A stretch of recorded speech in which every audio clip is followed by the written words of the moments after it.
Survivor tips to deal with every killer, part 7. The Twins is a very special killer capable of splitting itself into two. The general idea to counter them is to take the small one, Victor, as far away from Charlotte as possible. If he misses a pounce attack or hits someone else, he will glow red for a few seconds and you'll have a small window of time where you are able to kick him. If he hits you and you're healthy, he will latch onto you. When this happens, it's very similar to being in Madness Tier 3. You cannot heal or do gens, but you can still unhook or open gates and loop normally. Keep in mind that you also reveal other survivors around you, so ideally you want to take Victor somewhere safe and then remove him. If Charlotte is still chasing you, do not remove Victor. This will give her back her power and also slow you down, which could get you killed. The killer can sometimes leave Victor dormant on the map for a little while, and if you see this, keep in mind that if you get close, he can detect you and your location will be revealed to the killer. If you crouch, however, they cannot detect you and you could even kick him. There are a lot of opportunities to use teamwork against Victor, like body blocking for a vulnerable teammate against a corner. You could even have them go into the locker and then body block the space in front of it so that he cannot open it. Just keep in mind that if you go into a locker by yourself, Victor will grab you and hold you there for a few seconds.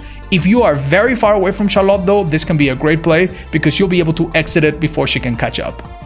The Twins is a killer that thrives when everyone is injured because Victor can take them out one by one really quickly, so really prioritize having at least some people healed at any given time. The Knight overwhelms survivors by summoning guards that help him in chase. If you're being chased by a guard, this by itself is not very threatening. You could run in a straight line until they despawn or run around some obstacle, and you can even grab the banner that they spawn. This becomes available after a few seconds. After you hear the horn and see it light up, you can run into this thing and it will despawn the guard, give you a speed boost and even an endurance status effect, preventing you from going down for a few seconds.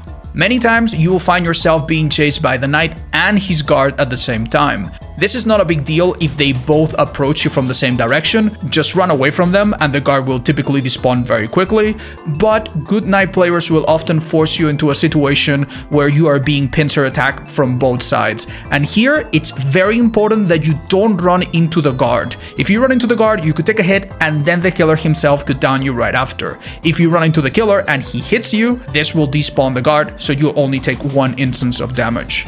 If you're being chased by a guard, you do not have collision with the killer, so you can go right through them. This sometimes makes it really hard to body block him for altruistic plays, but if you're going for an unhook, don't be afraid. Even if you're being chased by a guard, the guard will disappear the moment you touch the hook, so don't be afraid to help a teammate if you have a guard on you.